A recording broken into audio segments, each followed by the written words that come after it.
Well, good afternoon, everybody.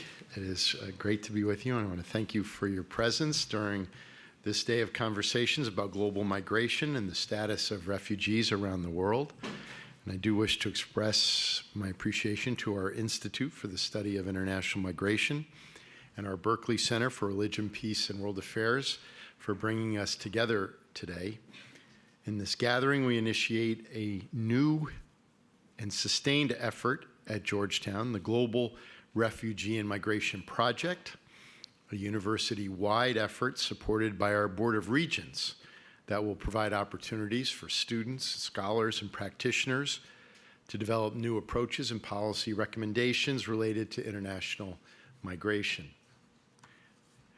As we begin this project, we're grateful to the panelists who have shared their reflections throughout the day, the leaders in the humanitarian community who have joined us for this convening, and our keynote speaker this afternoon, Georgetown alumnus Denis McDonough, and our conversation moderator, Dr. Catherine Donato, the director of our Institute for the Study of International Migration, and our Donald G. Herzberg Professor of International Migration.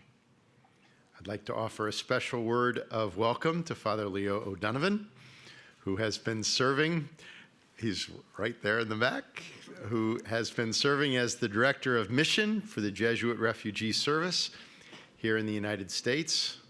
And Father O'Donovan recently published a prayer book, Blessed Are the Refugees, that shares the story of immigrant children who are fleeing their homes in Central America.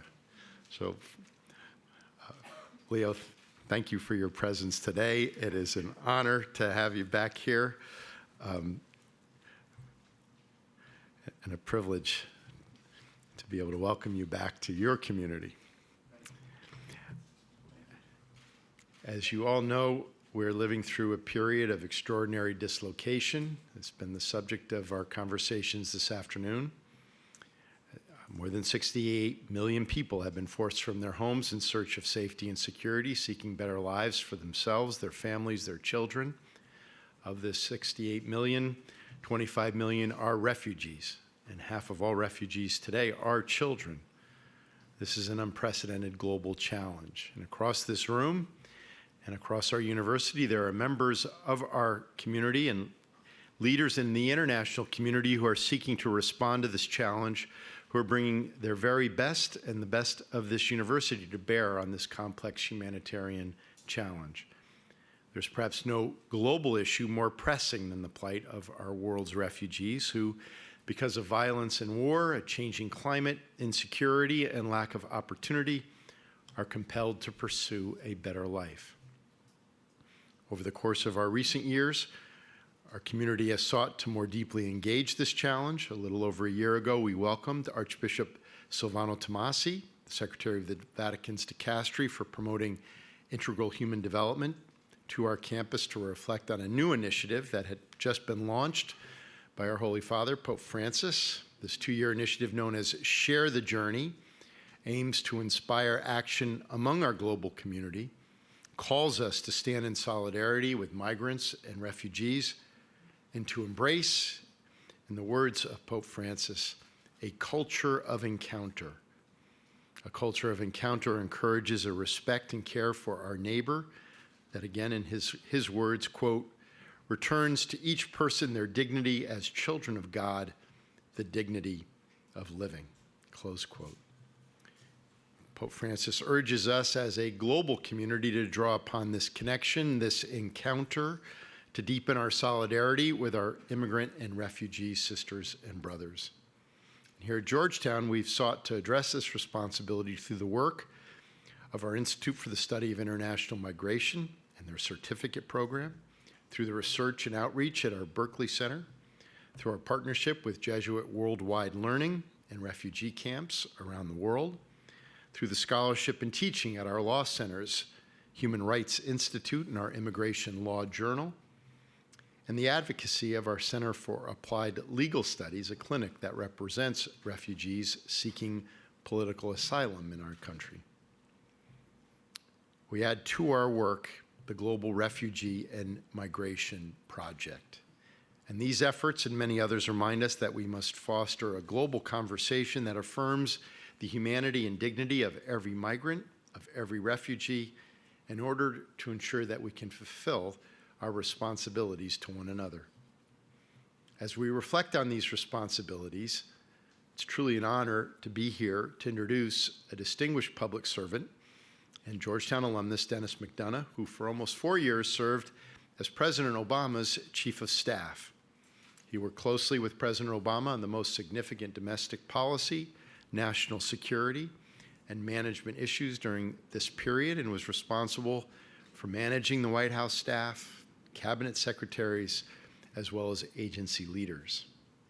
Prior to taking on this role between 2010 and 2013, he served as Deputy National Security Advisor. In this position, he chaired the National Security Council's Deputies Committee, which included efforts related to the Iran nuclear negotiations, strategic arms reductions talks with Russia, the United States' relationship with Asia, and the conflicts in Afghanistan, Iraq, and Syria. During his time at the White House, he had the opportunity to wrestle with the foreign policy, social, economic, and humanitarian dimensions of increasing cross-border flows of refugees and migrants. And since the Obama administration, he has continued to be focused on refugee issues. He's visited Jordan, South Sudan, and Uganda with the International Rescue Committee. Earlier this year, he authored an op-ed in the Washington Post highlighting the commitment of nations around the world, such as Uganda, to do their part in accepting refugees in the hope of inspiring a deeper commitment here in the United States. Today, he serves as a visiting senior fellow in Carnegie's Technology and International Affairs program, and also appointed as senior principal at the Markle Foundation, focused on addressing the future of work in our economy, given the development of new technologies and artificial intelligence.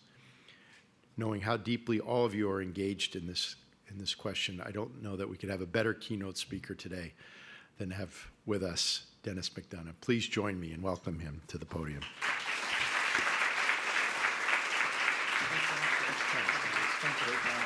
Great to be here. Well, thanks, Jack, so much for that very generous introduction, Father O'Donovan. It's really nice to be here with you. It's really good to be back on the hilltop, and I have to say, Hoya Saxa. Jack, I just want to say how proud I am of your leadership at a time of so much change in this sector. I think you're showing university presidents how it's done. The last time we talked, it was actually by email, and I think it was June. You were en route to Europe to, among other things, examine life of refugees there. And so at a time when universities across the country are struggling to define their role in the world and in this economy, I think you have Georgetown right where it should be, which is to say not isolated from the community, but very much in it and of it. That's clear across this university, from the law clinics for disadvantaged all around town to the push you give students into the arena to get internships, to the fundamental focus on service. So thankfully, what is done at Georgetown does not stay at Georgetown. It goes out to the community, especially, as we all know, to the most vulnerable and disadvantaged. And today, I think, is a perfect example of this. So congratulations to Tom Banshoff, the Vice President for Global Engagement, Catherine Donato, Director of the Institute for the Study of International Migration, and the Donald G. Herzberg, Professor of International Migration, and my longtime and good friend, Sean Casey, the Director of the Berkley Center for Religion, Peace, and World Affairs, for creating the Global Migration and Refugee Project, drawing on all of Georgetown's many strengths. In his note to me, importantly, I think, Tom indicated that among the responsibilities for this project is the need to bring, quote, best evidence about controversial issues raised by immigration and migration to policymakers. That is to say, not to avoid controversy, but rather to turn into it. How very Jesuit of him. And how badly needed on this challenge and, I dare say, opportunity of migration. I'm not going to rehash all the figures. Jack just mentioned them. You lived them, and you've been debating them, discussing them all day, but it's important, I think, to center this challenge in the people affected. According to the UNHCR, by the end of the last year, 68.5 million people were forcibly displaced worldwide as a result of persecution, conflict, or generalized violence, a number that had increased 3 million in 2017 alone. 25.4 million of these people have been forced across an international line, an international border, so they're now refugees. 40 million are internally displaced, forced from their homes but still in their own country. Importantly, 13.4 million refugees were in protracted refugee situations at the end of last year, an increase of 11.6 million in 2016. 3 million of these people are in a situation lasting 38 years or more, dominated especially by the 2.3 million Afghan refugees in Iran and Pakistan, whose displacement situation began in 1979.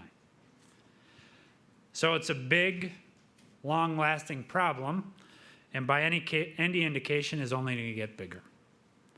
We can clearly anticipate that changes in the climate will have a pronounced impact on migration, particularly in Africa. The total population of Africa will grow from the current 1.2 billion to 2.5 billion by 2050, just as the intense impacts of climate that the international climate scientists warned of in the IPCC report last month come due. The combination of poverty, dependence on agriculture, environmental degradation, and population growth are creating a vicious circle which can be expected to translate into increasing forced migration. By 2050, according to some estimates, if nothing is done, there will be more than 143 million climate migrants across 3 regions. 86 million in sub-Saharan Africa, 40 million in South Asia, and 17 million in Latin America. Those forced to move will be the poorest, most vulnerable, as farming becomes less productive, water more scarce, and housing washed away by more dramatic weather and rising sea levels. So what do we do about this, and why? In 3 stories, one about Mohammed, one about Matt, and one about Minneapolis, I want to make the case that here in the United States, the answer on what we do can be found in our country's story. Simply put, we need to be more of what we have been, not less. Mohammed. I met him and his family in Azraq camp in Jordan, the second biggest camp in Jordan, in July. Mohammed and his family proudly invited us into their home, fed us sweets, coffee, fresh fruit. Mohammed told us his story. They fled homes in 2016. After spending a week with the Bedouin, he paid $250 US to hire a taxi to take his wife, their 5 kids, and him to the border with Jordan, where they waited 6.5 months to be granted passage into Jordan. Since then, they've been at Azraq camp. At the camp, Mohammed, the man who had fed us and invited us into his home, agreed that his family, already 7 people, would take in yet another and provide foster care for Ferris, a super smart but quite rambunctious, unaccompanied minor. He agreed to take in Ferris because that young man needed mentoring and parenting. I'll never forget talking with Mohammed. He missed his home, but was determined to make the most of his life in Jordan and insisted that he would one day return home to Homs, though not at the risk of his sons being forced into the Syrian army. He had built a remarkable life in the camp, was proud of his job as a soccer coach, and was determined to provide for his family. I remember thinking that aside from the number of his kids, he 5, Kari and I have 3. We weren't so different. Then my friend asked Mohammed, how do you stay so positive after these terrible developments in your life and in Syria? He said, impossible does not exist for me. Impossible does not exist for me. Started to think that this guy might be a little different than me. We know right now that there are millions of men and women, fathers and mothers like Mohammed around the world. Under the 1951 Compact on Refugees, the primary responsibility for caring for refugees lies with neighboring countries. Given the numbers, there's no other way to do it. The implicit understanding in the Compact and in the international system is that we will take a very small number of the most vulnerable to demonstrate our commitment and provide the resources to those neighboring countries like Jordan so they can cope with the vastly greater numbers on their territory. Time and time again, the poorest and least developed countries have not only hosted such enormous refugee populations, but have often done so during those times of sudden crisis and mass migration, when states have welcomed refugees on short notice with little certainty that resources or international support will follow. For example, during 100 days last fall, over 620,000 Rohingya from Myanmar fled to Bangladesh, which welcomed them even though its GDP is about 1% of America's. The vast majority of refugees remain close to their home, principally because their ultimate goal is to move home. Not somewhere else, like the United States, but rather to move home. The countries that house refugees are often the least equipped to meet the needs, with 88% of refugees living in low and middle income countries. Most will remain there long term. Refugees are displaced on average of 10 years, and in 2017, less than 3% of refugees returned home. So the first thing we need to do in the United States is to continue and to increase, consistent with the size of the challenge, the support to these frontline states with critical funding, while increasing our support for the things like right to work and dramatically expanded access to education given the extended periods of time, on average more than 10 years, that refugees spend in a state of refuge. Half of them are children, as Jack just said. They have to go to school. The United States has long distinguished itself as the world's largest donor to refugee programming. In each of the first 2 years of this administration, however, the White House has proposed to cut funding for these activities, not increase it, but cut it. Congress rightly refused, and it should continue to do so. We also know that providing resources isn't enough. These states need to see that care of refugees is a key U.S. priority, and the best way for us to show that is to resettle some refugees here.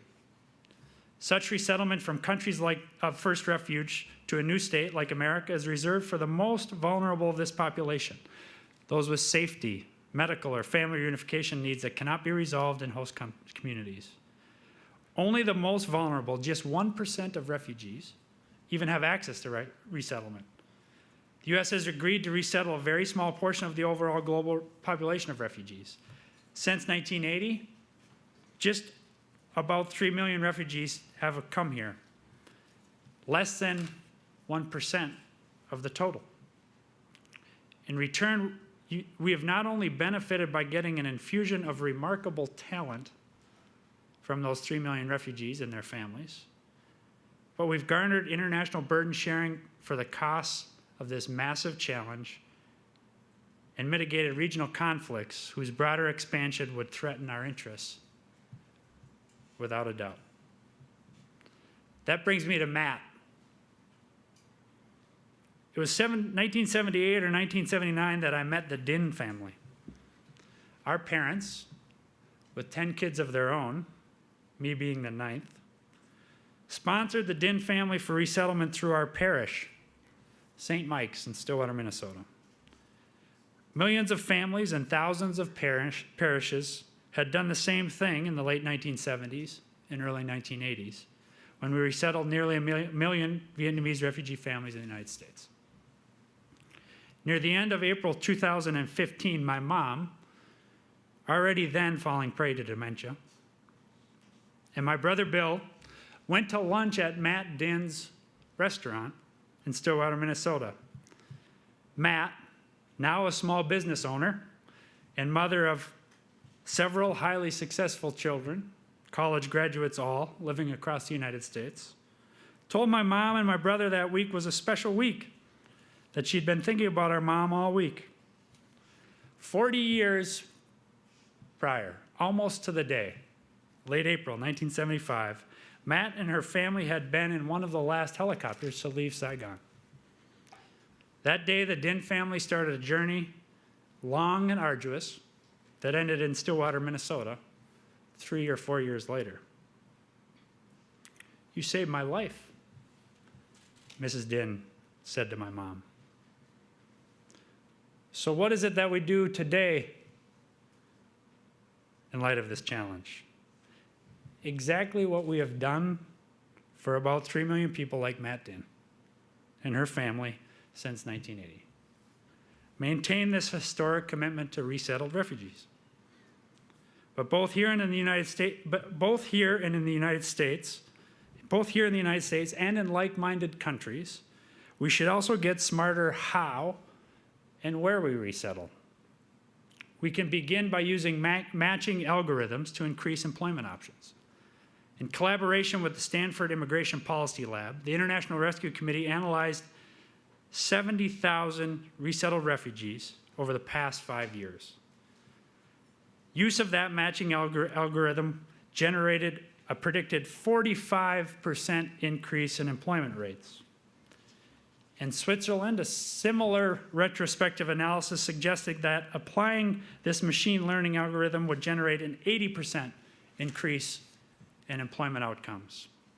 And why is this? Because we know now that location is one of the biggest predictors of wealth, intergenerational mobility, and welfare outcomes in the United States and often elsewhere. If you move from Atlanta to Minneapolis, your chance of starting in the bottom fifth and moving up to the top fifth of the income distribution doubles. From Charlotte to San Jose, triples. Resettlement offers the opportunity to decide where you locate people, and leveraging data to do so is a powerful, underutilized tool. And we can look for new ways to sponsor refugees. In Canada, privately sponsored refugees enter the labor market more quickly than government-assisted refugees and earn on average double 1 year on, converging on an average income of $35,000 after only a decade. That's because sponsorship leads to help for refugees as they navigate their new communities, providing social support, access to networks, and in-community safety network, as you just heard from mayor's offices around the country. This all stands to reason, of course, because in many ways, that's the story of immigration in the United States. It's surely the story of the McDonoughs and the O'Manneys and their arrival about 100 years ago in South Boston. They fell into a network of other Irish immigrants and advanced eventually out of South Boston, thanks be to God, to more affluent towns, and then hosting other new arrivals like Colm Lyden's dad, when he arrived in Boston. Colm, my cousin, today is the deputy superintendent of the Boston PD. And that brings me to Minneapolis. Congresswoman-elect Ilhan Omar was elected to the U.S. House of Representatives from Minneapolis last Tuesday. Omar was born in Somalia and was 8 when that country's civil war began. She remembers militiamen preparing to attack the male members of her family in Mogadishu, only to be spared because her older female relatives recognized the voices of the militiamen as her classmates and convinced them to leave their family in peace. Her family left Somalia shortly thereafter, sneaking out of Mogadishu in the middle of the night, walking through, she wrote, streets strewn with debris and corpses. Her family spent 4 years in the Utongo camp near Mombasa, At the age of 12, she, her parents, and 6 brothers were resettled first to Virginia, then moved to Minneapolis in 1997. Her interest in politics began at the age of 14 when she was an interpreter for her grandfather at caucus meetings of the local DFL. That's what we call Democrats in Minnesota, the Democrat Farm Labor Party. Omar graduated from North Dakota State University and began her political career doing public health outreach at the University of Minnesota's Extension Program. In 2016, at the age of 33, she became the first Somali American woman to win a seat in the Minnesota House, unseating a 44-year incumbent. She now has 3 children of her own. Her eldest, Isra Hirsi, is 15 and is the chair of the Minnesota High School Democrats. Now, it's true that Omar is the first Somali American member of Congress and the first woman of color in the Minnesota congressional delegation. But her story is as Minnesota as any. It's the same story as the Norwegian farmers who settled in western Minnesota, or Swedish and Irish workers who settled in Minneapolis to work in the flour mills, or the Balkan immigrants, Catholics, who settled on the Iron Range in northern Minnesota to work in the iron ore mines. So what do we have to do in the face of today's crisis? We need to keep being what has made the United States strong for more than 2 centuries. Open, inviting, constantly renewing ourselves and the idea of America.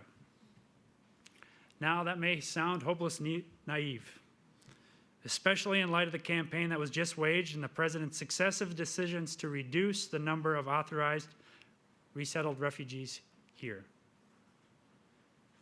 But if we don't make the argument, who will?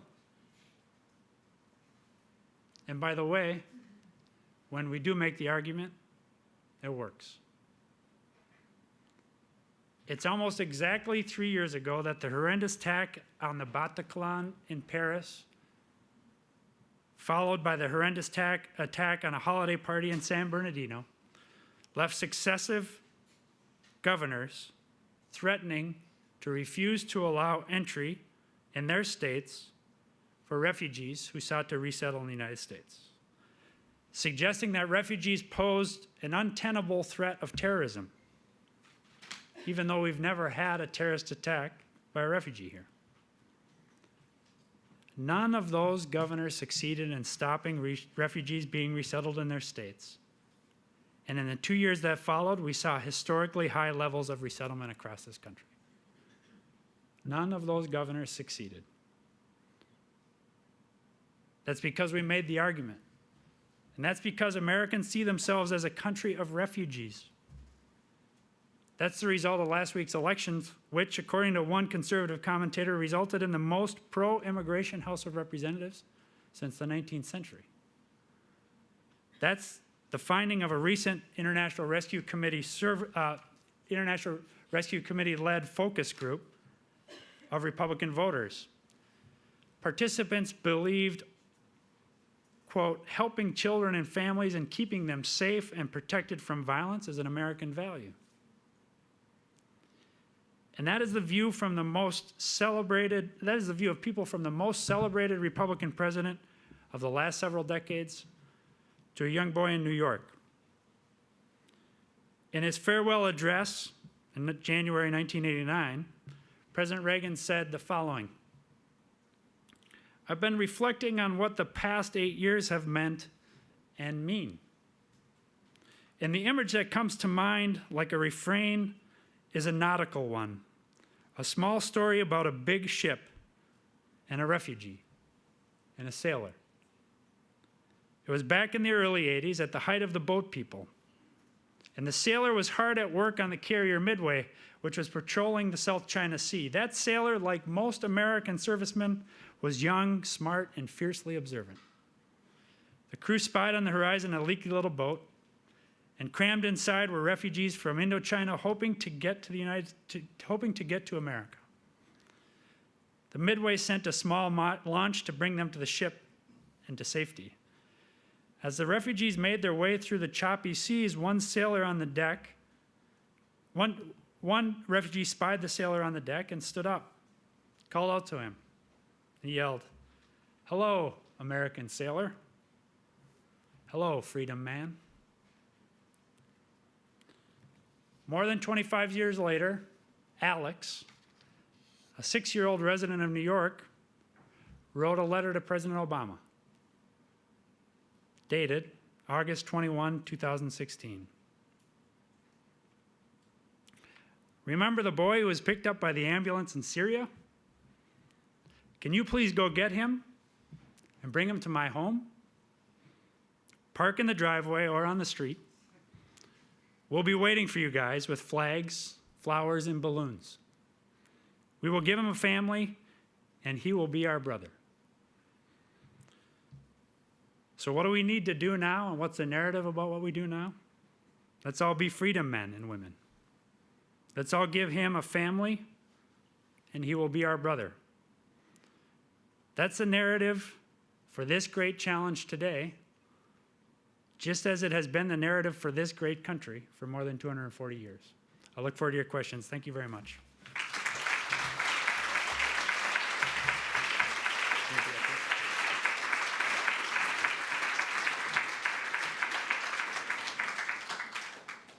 Thank you so much. We are now going to open up the floor for Q&A. And we have microphones being passed around, so please raise your hand and introduce yourself if you will. There must be questions. I know it's been a long afternoon. I'm very patient, yes. Hi, Andrew Seeley from Migration Policy. Nice to see you, Andrew. Good to see you, Dennis. Great speech, by the way. Thank you. Wondering, I mean, one of the things it seems like is that the bipartisan consensus on refugee resettlement is broken down. I mean, at one point, this really did have bipartisan support, and it doesn't seem that there's the kind of pushback that you would expect from Congress on some of the measures that the administration has taken recently. Is there any way to rebuild that support? I mean, do you see any prospects of this in the future? Well, I guess I'd say two things, Andrew. One is, I think it may be overstatement to say that the bipartisan consensus is broken down. What I point to is the fact that Congress has now, in reaction to the 2 budget submissions from the president, Republican Congresses have added back money in all the international accounts to include the international refugee accounts. I think that's important. Second, so I think that's not even simply passive support for the American role on this, but rather active. However, it is also true that opposition from the president, given the way we've operated the statute, and John and I were just talking about, and Jack and I were just talking about this in the back of the room, given the way that the statute has operated on resettlement here since 1980, opposition from the president is really hard to rebut, notwithstanding the fact that there's probably more opposition from Republicans than we could anticipate. That is to say, more support for the refugee program from the Republicans than we could anticipate. So I think we have to just keep making the argument, as I said, and keep making the argument kind of across the full range of argumentation that we have: moral and religious grounds, national security, and general security grounds, and then on historical and traditional grounds, and keep making the case. And it may just be that we have to wait out the president to get back to the kind of resettlement numbers that we all think are so important. But that also then means being really aggressive and creative and even controversial, as I said earlier, in some of our new programming ideas and opportunities overseas. And that's why I think this, the new program that you're running, along with Sean, is so important. So I don't think the opposition is as, outside the White House, is as great as we might otherwise fear. We ought to keep pushing for increased numbers on the international funding. And then we're going to have to fight to make sure that this is, we don't have another president that advocates these kinds of positions. In the back there. Yes, you, the woman, yeah. There's the microphone. Professor Donato, it's me. Hi. I can see you now. I Yeah, couldn't see no you problem. for a moment. No but- problem. Thank you for being here. Thank you for your speech. I'm a graduate student in the School of Foreign Service. I'm from St. Paul, Minnesota as well, All right. so I'm very proud of everything that part of the country's done in terms of welcoming refugees and immigrants. I have a question, though, as to preferential treatment for certain religions or ethnic groups or source countries. I know in Eastern Europe, especially, we've seen just a categorical rejection of taking in Muslim refugees, but saying, sure, we're Christian nations, we'll take in Christians. And we've heard similar comments from our own vice president to a certain extent. So I'd love to hear your commentary on that, how we either argue against that or if that's going to be the only willingness we see from the current administration to perhaps raise the ceiling on resettlement. I mean, what do you make of that? Yeah, I mean, I think the argumentation on the travel ban is important, and I think it gives us something to work with, which is to say that I think the administration, notwithstanding what facially appeared to be, religious motivated intent on the travel ban, argued very vigorously in its filings and in its argumentation before the court that they weren't motivated by religion. And, I guess I'd want to take yes for an answer on that. So in terms of argumentation and how we think about it, I think we use their own positions against them. Two, as to whether I worry about this, one of the things I've really admired is the way our church's leadership has not argued for preferential treatment, notwithstanding very significant concerns about the treatment of Christians in the Holy Land and across the Holy Land. And so I think inasmuch as we who are motivated by this, including motivated to involve ourselves in this debate based on faith, that we also not argue that position. I think that will also be powerful and impactful in the debate. And then, in terms of what's happening in Europe, I just think that what we're missing there is anybody making a generally strong and positive case in the name of openness to refugees or in the name of immigration more generally. And so one is left with the appearance that the restrictionist forces have the upper hand, but my fear is that you're left with that impression because there's not really anybody making the opposing case.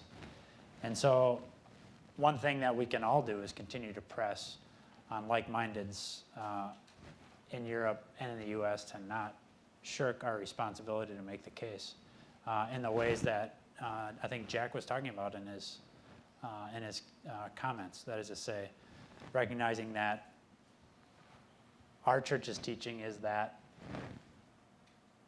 Christian, Muslim, Hindu, Jew, everyone's made in the image of God, and as a result is guaranteed the dignity that flows therefrom. And so I think as long as we stay true to that argumentation, I think we'll be in a good spot. I will say that those arguments worked pretty well with the governors when we fought this out about a year and a half ago, 2 years ago. Sorry, almost 3 years ago now, 2.5 years ago. And I think it was a very powerful moment when Archbishop Tobin led a family to resettle into Indianapolis over the objection of Governor Pence. And it wasn't a Catholic family that Archbishop Tobin was leading into Indianapolis. It's a Muslim family. Yes, right here.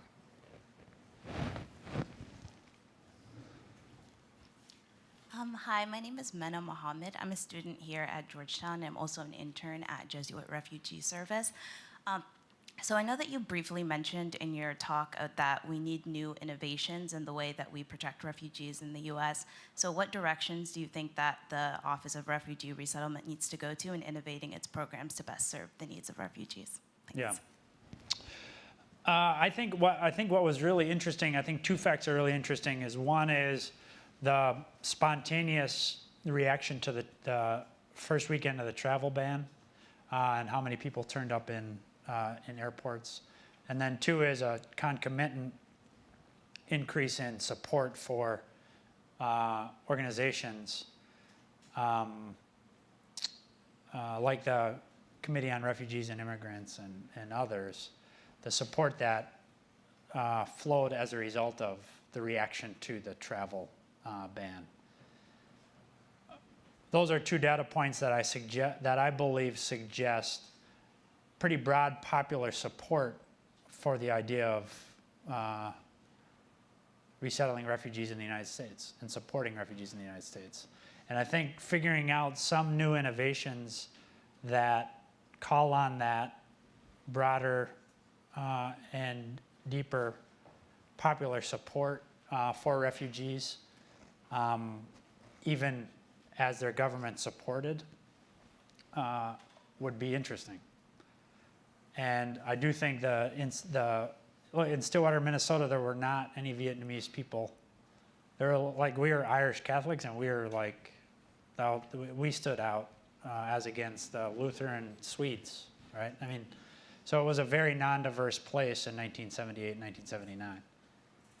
Nevertheless, the network of support through the parish for the resettled Vietnamese families, I think, demonstrates the importance of making sure that we connect the government support through HHS with the more readily available popular support. Kari and I supported a couple families through church here in DC from Somalia in 1997. Same thing, that well after the official support from HHS ran out, the support from the church community ended up being really important. It's not broadly understood. In fact, the more popular misconception is that somehow refugees draw on official taxpayer funding in a way that far outstrips the reality. Do you think that's fair? I mean, Very fair. Far outstrips. Yeah. Because most refugees, as soon as they're in the U.S., they are encouraged and actually very encouraged to enter the labor market immediately. yeah. Well, you get Almost. 3 months of assistance. I think now and Medicaid. mostly two. Two. But, Okay, well, there you go. yes, the question Thanks, over Obama. here. Yeah. Bill Canny with U.S. Conference of Catholic Bishops, Hey, Bill. Office of Migration Refugee Services. We are one of the resettlement agencies along with IRC and some of our colleagues here, and we also do advise the bishops on policy, so thank you for the sensitivity to our policy vis-a-vis Christians and Muslims and Yeah. other groups coming to the country. My question is, we're having trouble trying to figure out how the administration is able to keep all of the offices in check vis-a-vis the process of bringing refugees into the country, particularly the vetting processes. I know that when you were in the White House, you were encouraging, you were cajoling, you were making sure that the various arms of the administration were working together to actually hit the marks that had been Yeah. set by your administration. Can you tell us a little bit about how you were able to do that despite at sometimes perhaps some reticence on some of the administration arms that deal with vetting, et cetera? Yeah. So it's an excellent question. I mean, we dealt with this 2 different times. Once around the incident in Bowling Green in Kentucky. I guess that was probably 2010 or 2011. I forget the exact time. When somebody who had come in on a special immigrant visa was suspected of being associated with a terrorist organization, which led to a kind of a spin-up of a lot of controversy about why this person was able to get through the various vetting checks. And then again, after the incident that I mentioned with the Bataclan in San Bernardino, and then the resulting backlash from the governors. There's something in the government called, you may not teach it, maybe this isn't like an SFS class, or maybe like government class. It's called paralysis by analysis. And there are some real experts at this, and I don't know where they get trained. Must be here somewhere, because holy mackerel, they can really slow things down. And especially when you can resort to fear as the reason why you're slowing something down. And all that is just risk aversion. And the way that, as a manager, you increase risk aversion is you talk about fear. And you don't offer any mitigants to the challenges that come from that fear. Whereas a good manager wants to move the process along, takes on the risk on behalf of the organization. And that's what the president did by increasing the number. And then that's what we did by making sure that the vetting process was an interagency process that the White House was responsible for. So slowdowns in it, we were responsible for. When people were criticizing us in 2009 and 2010 for not moving through enough Iraqi SIVs, special immigrant visas, it was we who took the criticism. So when we sped it up, it was we who would take the blame, for example, like on Bowling Green. But that is the most important thing that needs to be done to move this vetting along. Because the vetting hands off between the intelligence community, Department of Homeland Security, and the Department of State. And if each one of those is moving slowly, you're never going to get anybody through the system.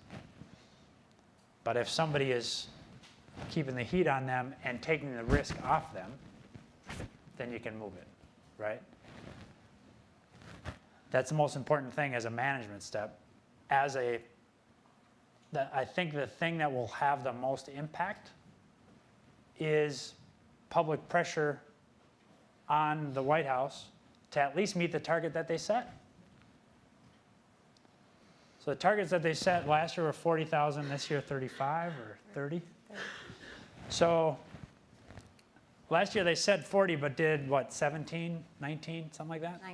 19. They set 40 and they told the country that they're doing 40 because it's in the national interest. So not doing 40 is not in the national interest.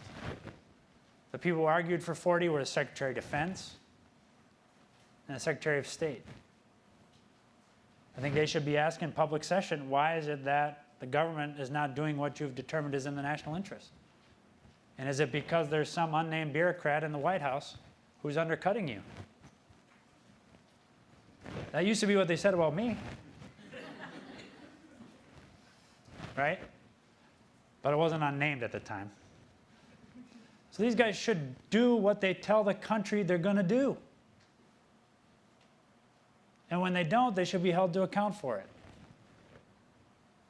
So those are the two most important things. All right? And I think you guys are in particular are in a very powerful position to ask some questions. And it's not because you pay a lot of taxes. It's because you have great moral suasion. On this side of the room, this first young man, yeah?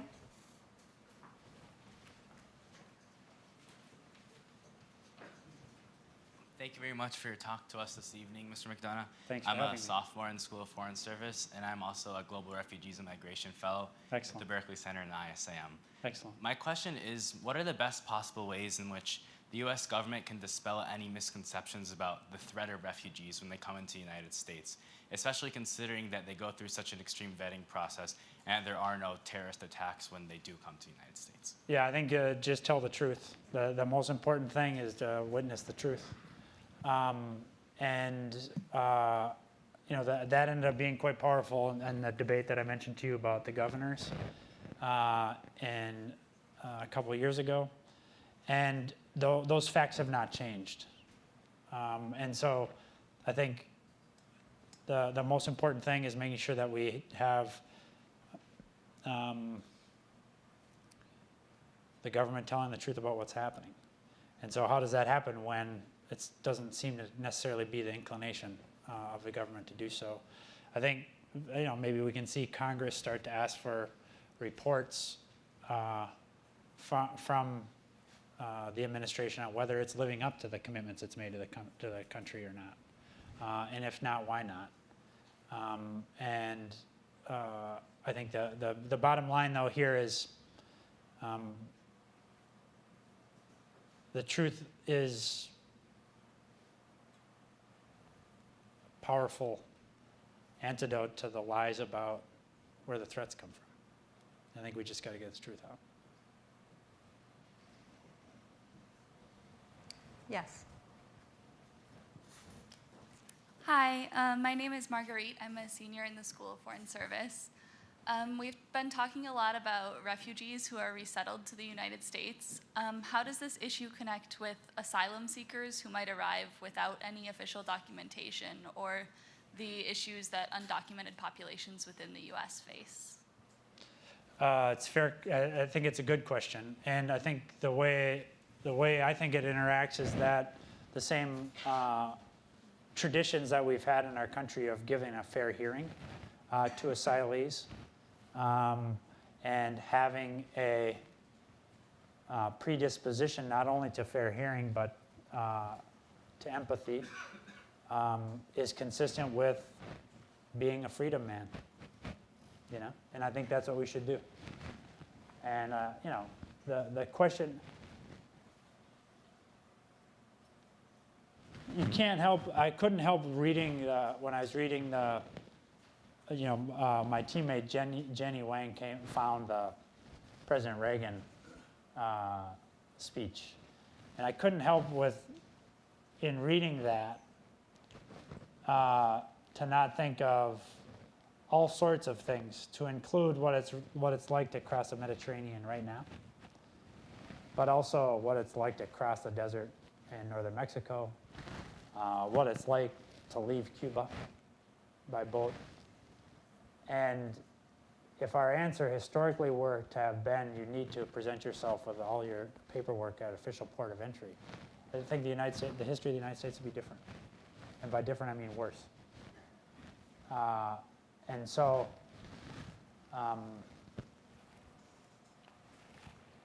that's how I think it intersects.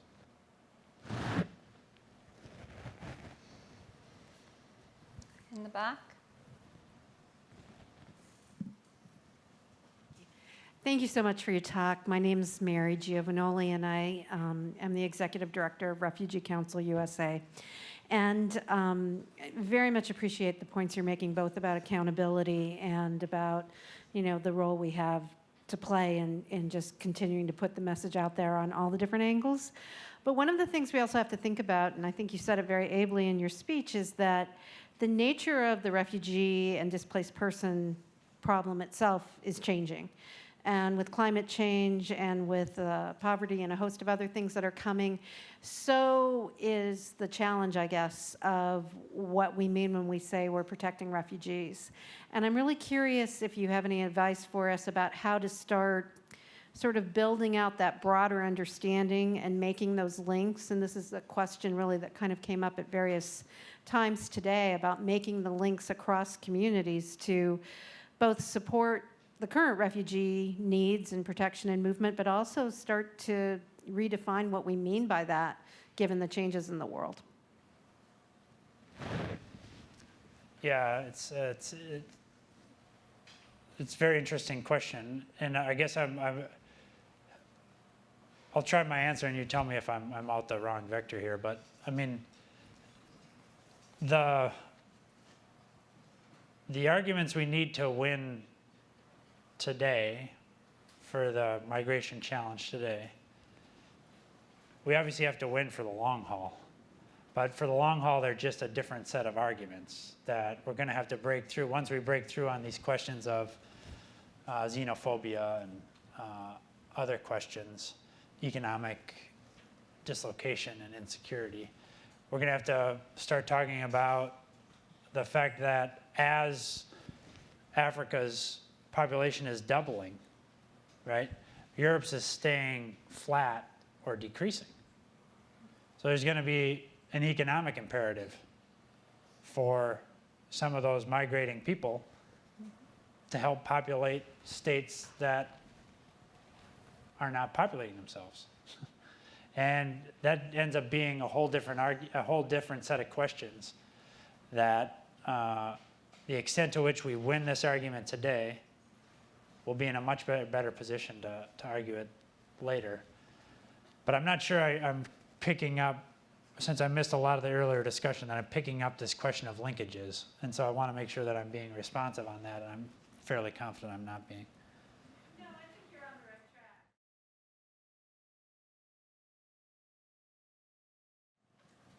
track. Okay, I think you're on the right track, definitely. But I think one of the things that we're struggling with really is that even as we're sort of trying to prepare people and make the arguments about, you know, protecting the sort of humanitarian / economic arguments about the need for refugees and such, we're also seeing that there are frequently times, say with the folks coming up through the caravan, where they may not qualify for asylum under some of the traditional definitions, but you push those definitions out in terms of gang violence, or you push those definitions out for other people in terms of the environment and climate change, and you have a different landscape.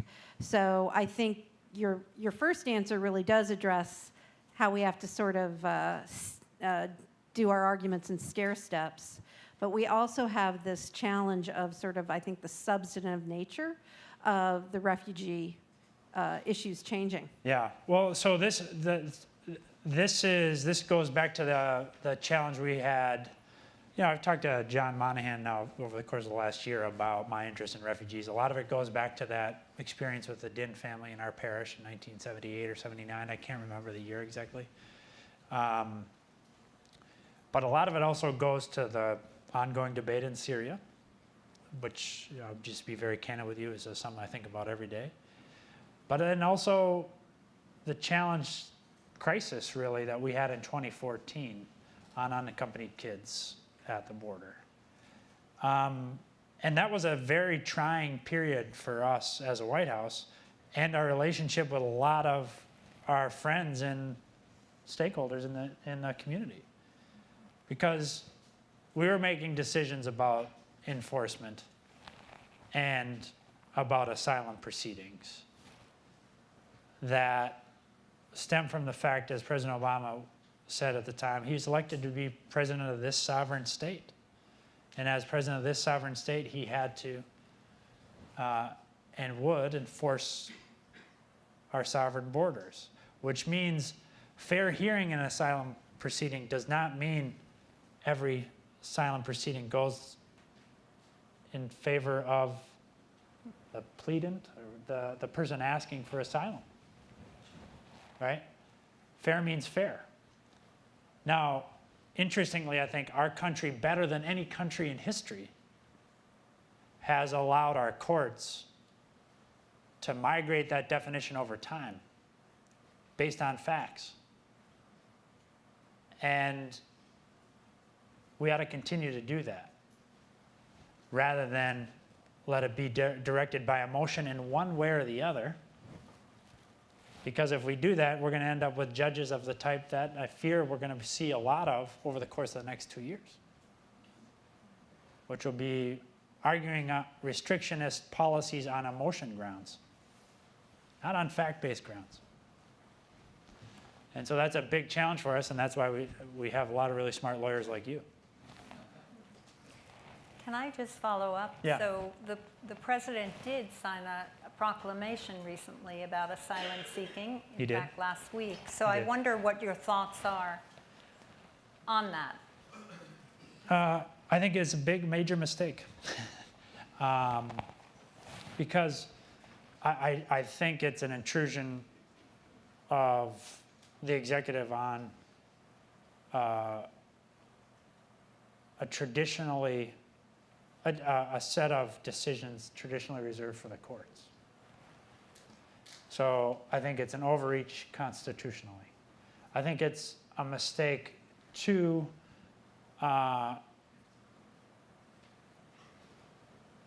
and inconsistent or ahistoric in terms of what the United States has done. And the reasons we've done it are not simply legal reasons.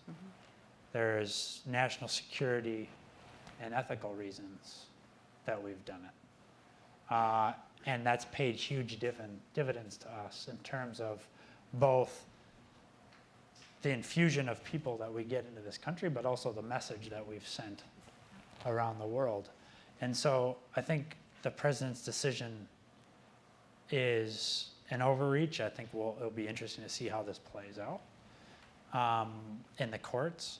But I think it's also inconsistent not only with the national interest, but with the national security interests of the country. And so that's why I think we'll see aggressive contestation of it in the courts, and then hopefully a change with the next president.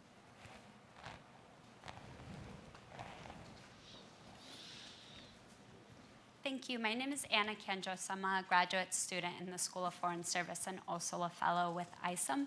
I was very touched by your story of your community taking in refugees, and I wanted to ask, how do we engage with individuals and communities who don't share those beliefs? I ask because I'm Ukrainian and I grew up in New York City, and even though it's not super prevalent, I have found pockets of immigrants who do support President Trump's policies against refugees and immigrants, which is very painful. So how do we as individuals and communities engage with each other on a meaningful level when we don't agree? Yeah, I think disagreement's the music of democracy. And sometimes it's in the disagreeing that we can come to some different understanding. But the fact of disagreement in and of itself is not a bad thing. I think it's a mistaken position to hold the position that you're been arguing against. But I don't think you should set out to have as your goal changing everybody's mind. We have to change more minds, but I don't think it's realistic to think that you're going to change everyone. That's one. Two is, I think it's really important to remind people that we all come from somewhere. You know? You know, when I first met my cousin Colm Lydon, I was with the president in Boston for the Labor Day speech in 2015. After the speech, the president was going to get some clam chowder or something, so I told him I'm going to go take a walk and get some coffee, you know. So I'm walking and this cop comes up to me, 3 stars on his shoulders, and he says, "Are you Dennis?" And I said, "Well, I don't know who's asking." He said, "Well, my name's Colm and I'm your cousin." I said, "You got to be kidding me." I don't think I said kidding, by the way. Father, sorry. He said, no, when my dad came, you know, his dad's from Karna, which is where my grandmother's family's from, in Galway. When my dad came, he stayed at your grandparents' house. And he talks about you all the time, and he really wanted to meet you. So then the president comes out and he says, "Dennis, let that cop get back on his job, quit bothering him." I said, "Mr. President, this is my cousin." He says, "Yeah, I got Irish cousins too." And Colm said, no, Mr. President, he's my cousin. We're watching how you're treating him." The point is, you know, 100 years ago, nobody liked Irish people getting jobs. That's why they ended up being cops and firemen. You know, and in 100 years, it'll be somebody else. But the story of this country is just like those Norwegian and Irish who went and worked in those flour mills in Minneapolis. You know, you got to go check out the new museum in Minneapolis, right along the old stone bridge there. This is what happens in our country. We get new people from around the world. It's an idea. It's not blood. And it's unique in history, and we have to fight to protect it. So when you're debating that person, respectfully, fact-based, not yelling, not swearing, I struggle with that, Just remember, people have been doing this for a long time. You know, so make sure your kids do it too. It's the secret of this country's success. That's why they started this place, to educate us. There's nowhere else to get educated. All right, well, I think on that note, we should probably end. Please help me thank Dennis. Thank you so much.